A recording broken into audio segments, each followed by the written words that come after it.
Hello and welcome to another interview here at AMVA. I am pleased to introduce our guest and Homeland star, David Marciano. Good to have you here. Thank you. Thanks for having me. So today we're going to ask a series of questions, so please bear along. First question, what made you want to be an actor? You know, it's an interesting question because I didn't know that I wanted to be an actor until I went to college. I went to Northeastern University in Boston to be a biomedical engineer. And after my freshman year, I had a 1.6. I had 28 of a possible 48 credits. I was on academic probation and I was on the dean's list. That's quite a departure. The dean has two lists. I was on the one you shouldn't be on. But when I took my SATs, I took something called an aptitude test. It's called the APT test, and it's career planning. It was career planning. You can still take it today. It's online. It's career planning. 100 random questions, no right or wrong answers, multiple choice. Results come out in 3 professions. 3 professions were mathematician, architect, and actor. Now, I had never taken an acting class before. I'd never been in a play before, so we just thought it was a fluke. So after I failed out of engineering, after trying accounting and economics because they were math oriented, I was going to quit college. And my mom said, "No, you're not. I don't care what you study or what you get a degree in, but people who get degrees in general do better than people who don't. Right. So why don't you try something else?" I said, "Like what?" She goes, "Remember that aptitude test you took?" I said, "Yeah." She goes, "Why don't you take an acting class?" And then one semester I took accounting 2, statistics 2, acting 1, and stage and body movement 1. And halfway through the semester I withdrew from statistics and accounting, and I knew what I wanted to do for the rest of my life. But that seems like you really found your calling. I did, and that, I think that's what's important. I think for anyone listening to this is that, I went why biomedical engineering because it makes a lot of money, and I didn't do well because I wasn't doing it for the right reasons. I was doing it because, I can make a lot of money at this, so I should do this, instead of doing what my heart told me, my calling, as you say. And but the only way you can find your calling is to experiment, is to try all different things. And then one day you try something and you go, "This is what I want to do." So that's how I found acting. So do you have any role models? Well, it's interesting. I have role models for different aspects of life. As an actor, who do I look up to? Or role models like I think you could just rattle off a couple. Okay, so the Buddha, he's a cool dude. Jesus, probably a cool dude. Jack Kevorkian. No, that's unexpected. Yeah.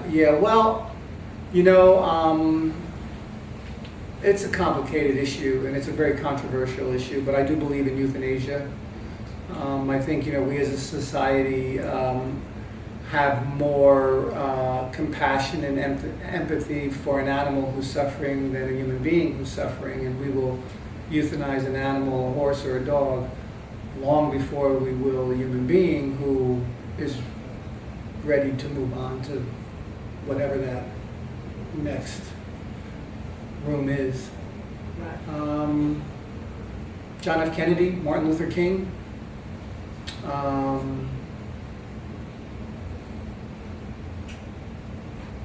Okay. Do you often do research to prepare for a role? I don't often do research, no. It's interesting. A lot of actors do, and I was never one to. I work very instinctually. So, if I get a part, it's usually because it's tapping into something that I'm connected with archetypally, or something that I'm connected with intrinsically. And just based on reading the script, I can get a pretty good idea of what needs to be done in order to convey the truth of this person's life. Now, as a cop, I've never shot a gun in real life, but a lot of cops don't. They carry a gun, but they necessarily don't shoot their gun. No, I never went like on patrol, with cops because I played a cop. Like one time I played a bicycle messenger who was a poet. And I had written poetry before, so I know how to do that, right? And so what I did was I had a bike, and so what I would do was I would drive my bike to work. So I got a little rock hopper kind of mountain bikey thing, and I would drive from my house to 20th Century Fox on my bike as if making believe I was a bike messenger. So I'll do things of that nature. I'll try to live the character in my regular life, but not like crazy, you know what I mean? Right. Not to the point where I think I'm that person. Happy medium. Then. Yeah, I look for a happy medium, yeah. So what is it like working with Claire Danes on Homeland? Claire's great.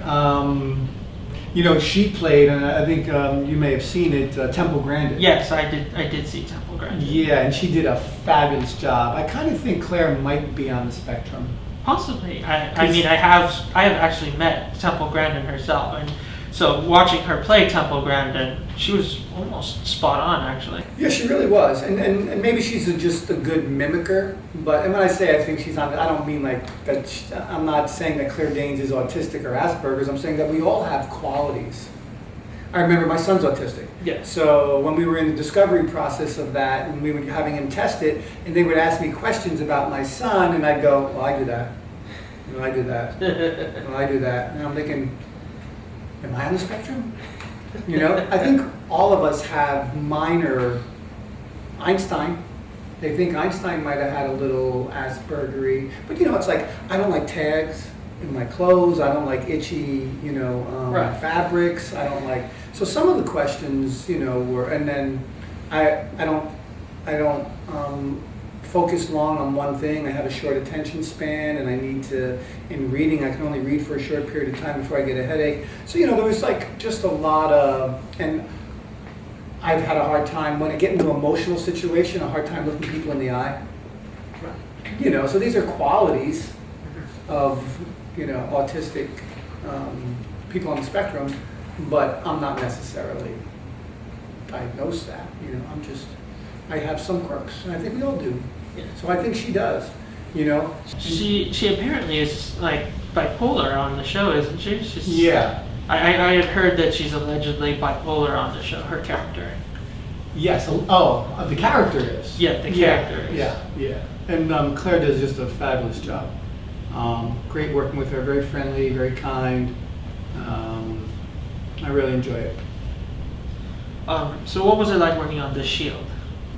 Wow, that was an amazing experience. The Shield helped create a network. Helped create and brand a network. FX was in its infancy, and this was the show that basically made them a network to watch and pay attention to. So when I got the opportunity to be a part of it, I was very honored and grateful because it was all about the work. It was just all about the work. Every time we would get, the scripts were so good, and it was like being a part of history. That's pretty neat. Yeah. So do you have any outside hobbies that influence your acting? It's interesting. I don't know if they influence my acting, the outside hobbies, but they help in terms of, if you can, if my characters have hobbies. Here's the thing. When you do research or when you're creating a character, what you have is basically sometimes only 2 hours of that person's life, or 3 weeks of that person's life, or So you don't know, that character's had a whole life Right. prior to this. Therefore, that character has hobbies, Uh-huh. has likes, has dislikes, certain foods, has a religion. So I guess the research I do is more background research, not like researching like, going out with cops or, or going into if I'm playing a doctor, make believe I'm a surgeon and stuff like that. My research is more about the backstory of that character. Because in order for me to embody that life in those 2 hours, I have to know what that person lived from birth to this point in his life. Makes sense, yeah. Yeah, so I'll just use, because sometimes they don't tell you, because the script is only, Yeah. so much information, they don't tell you what the character's hobby is, so I'll make up a hobby for the character that is a hobby of mine. Therefore, Helps you connect with the character. exactly. Yeah, that does make a lot of sense, actually. Thanks. Well, here's a question that actually a few of us here can actually relate to. Do you ever get embarrassed watching yourself on TV? I don't. I don't. I'm not very self-conscious. I'm a bit of an exhibitionist. I have a tinge of narcissism.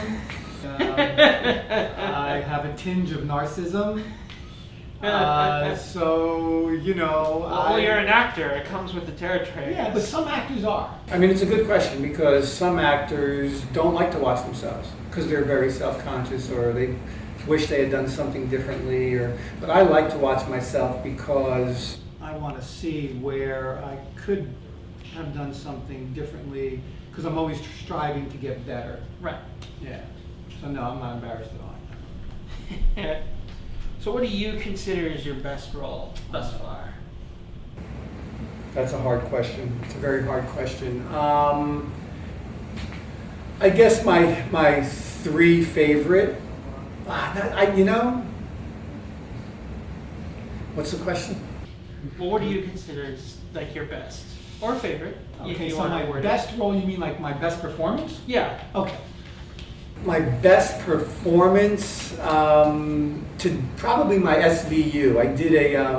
I played I hate to say it, I played a rapist on Law and Order SVU, and my portrayal, people hated me.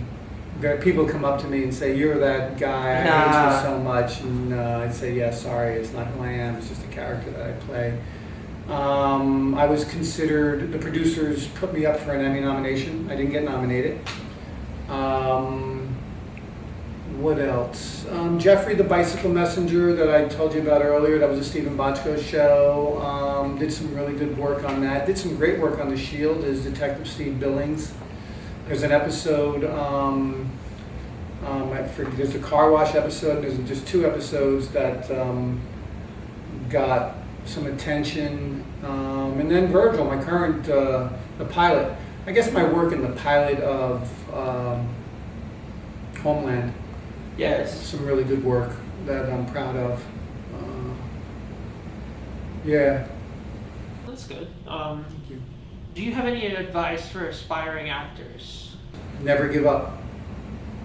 I think that's the key. If there's any advice I can give anyone is, it's a marathon, especially when you're dealing with something that, like we do in the arts, we can do it for life.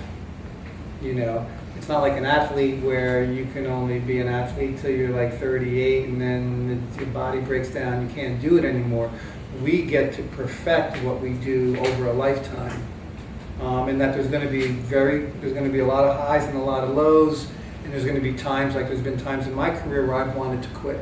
I've wanted to give up because it's just too hard, and I'm not getting enough work, and I'm not making enough money to support me and my family, and why won't anybody hire me? And it's just a phase. But I stay in class, I stay creative, I'm always trying to get better, and there's always another opportunity. As long as you never give up, you got a chance. Billy Crystal said, if you hang around the kitchen long enough, they got to give you something to eat. That sounds like a pretty apt metaphor. Yeah, I liked it. What inspired you to be part of Actors for Autism? Joe Mantegna is a good friend of mine, and Joe was honored by Actors for Autism, and I went to the event, and I met a lot of interesting creative people, and my son's autistic. So when I got the call from, is it Elisa Wolf? Yes.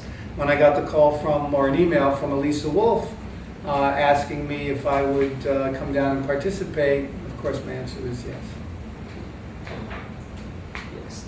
Yes, I want to support you guys and everything that you do. I think it's fantastic, and I believe everyone deserves a chance, whether race, handicap, religion. That we should not be prejudiced to anyone with any type of disability, or prejudice to anyone who is different because of race, color, or creed. Everyone should be treated equally and given equal opportunity. That's why Kevorkian is one of my role models, because he believes in life, liberty, and the pursuit of happiness. And so do I. And it's our constitutional right to do whatever we want to do, and that's why I'm glad that we live in the country that we live in. And that's why I'm here to support you guys, and hope that you can get to work in the industry of your choice, what you want to do, and not be prejudiced against because of a label Right. that may or may not inhibit you from pursuing your dreams. That's why I'm here. Thank you for being here. Well, this has been our interview with David Marciano. This is Actors for Autism, here at AMVA.